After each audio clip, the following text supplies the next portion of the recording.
Estamos de volta com o nosso terceiro e último bloco e hoje falando e conversando com vocês sobre dieta e a nossa entrevistada é a nutricionista Luciane Pérez. No bloco anterior, nós comentamos, finalizando, sobre o funcionamento do intestino. O intestino precisa de matéria-prima, né? E uma das matérias-primas que o intestino necessita para funcionar adequadamente são as fibras. Luciane, fibra, onde é que vem? Onde estão essas fibras? Justamente as fibras, doutora Van, elas estão presentes nos alimentos, primeiramente. Então, principalmente nas frutas, legumes e verduras. Então, a gente tem essa composição maior de fibras. Nós temos dois tipos de fibras, fibras solúveis e fibras insolúveis. Então, nós precisamos comer esses alimentos juntamente com os outros alimentos do nosso cardápio para formar, então, umas fezes com consistência adequada para que o organismo consiga fazer, então, esse peristaltismo, que é esse movimento para que essas fezes sejam eliminadas, né? E também hoje nós sabemos que essa questão da alimentação rica em fibra, ela é um pouco dificultada, porque esses alimentos, em alguns casos, por exemplo, farelos integrais, aveia, não tem assim um gosto que às vezes é atrativo às pessoas. Então a população em geral tendem a não consumir muito esses alimentos. Embora eles sejam funcionalmente bons, justamente, mas não agrada o paladar e a pessoa não ingere. Isso, as pessoas elas tendem a fazer outras escolhas e elas então, elas acabam não consumindo, mas é ideal que todo mundo consuma pelo menos 30 gramas de fibras por dia, junto com a ingestão hídrica de água para hidratar então essa composição dessas fibras e do bolo fecal, para que esse bolo fecal ele tenha o trânsito permitido ali e a gente também pensar um pouquinho na questão da microbiota intestinal. Então, hoje é um tema que tem se falado, o uso de alimentos, então, que tenham probióticos, prebióticos, né? Para que a gente tenha, então, esse intestino funcionando adequadamente.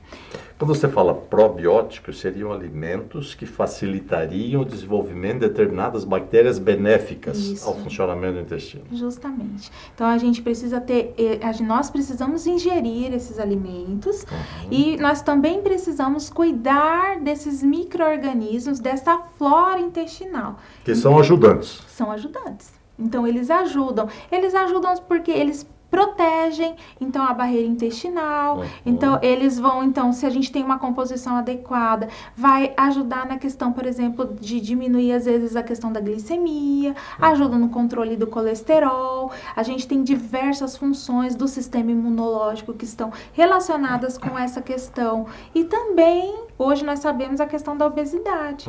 Então, a gente sabe que pessoas que têm uma dieta, que elas têm fibras na sua composição e uma dieta mais saudável, nós temos então uma microbiota intestinal também saudável. E isso faz com que as pessoas elas tendem a diminuir mais o peso.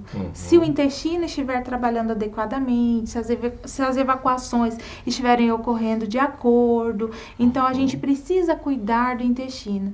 Mas uma coisa que nós não falamos, que é importante também, doutora Ovana, na questão das pessoas que estão com sobrepeso, é a questão da mastigação.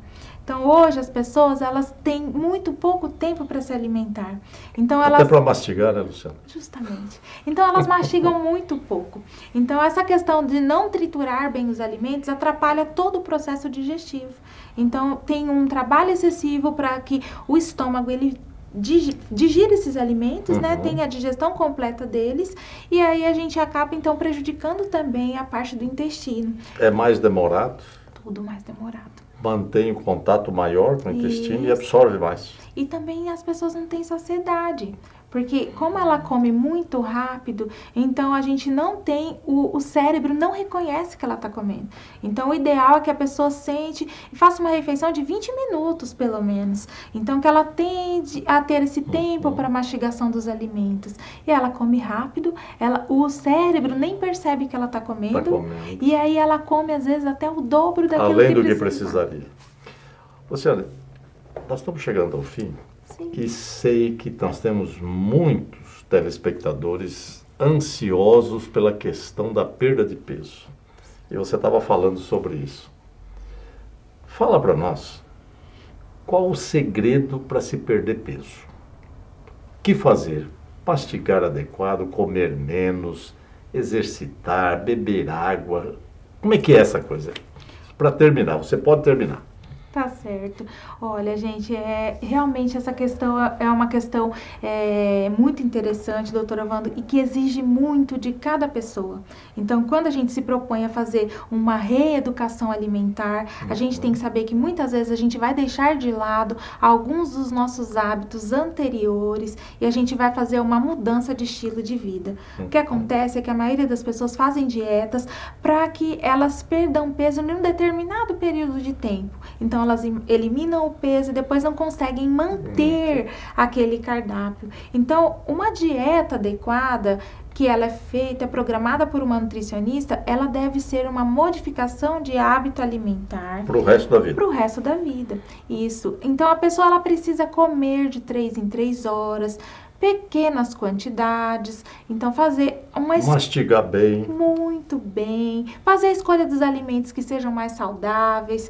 Então, optar pelos alimentos, como nós dissemos no começo, os alimentos que são lá da época dos nossos avós, né? Os alimentos mais naturais, a fruta colhida do pé, comer verduras, legumes e fracionar. Então, não ficar muito tempo em jejum. O que acontece hoje com a população é que, na tentativa de emagrecer, eles ficam muito tempo sem comer. E aí, esse jejum prolongado depois faz com que o corpo fique desregulado, descontrolado, desequilibrado. Então, a pessoa acaba, então, tudo que ela ingere, ela armazena. E aí, ela não consegue, então, o tão objetivo, que é o objetivo, então, da gente fazer uma dieta e seguir um padrão alimentar, assim, que ela consiga manter isso, né? Muito bom. Vocês veem que não tem complicação, né? É simplesmente a gente voltar ao primitivo, né? Quando nós somos criança, nós comemos cada 3 horas. E esse hábito persiste. De uma quantia, a criança não come além do que ela precisa. E nós temos que ter isso. Você tem que comer alimentos saudáveis, como disse a Luciane, mastigar bem, ingerir líquidos em quantidade suficiente, comer frutas, verduras, legumes, manter um equilíbrio. Luciana, foi muito boa a nossa conversa. Nós vamos voltar a falar sobre nutrição numa outra situação. Eu gostaria de convidá-la aqui já sobre a questão da nutrição no esporte, ou seja, nutrição na atividade física, que isso é um grande enigma também, né? Tem muitas crendices aí. Mas nós vamos numa outra oportunidade. Eu agradeço a sua gentileza de vir até nós, esclarecer aos nossos telespectadores. Muito obrigado por ter vindo. Eu que agradeço, viu? E agradeço a você que nos prestigiou até aqui.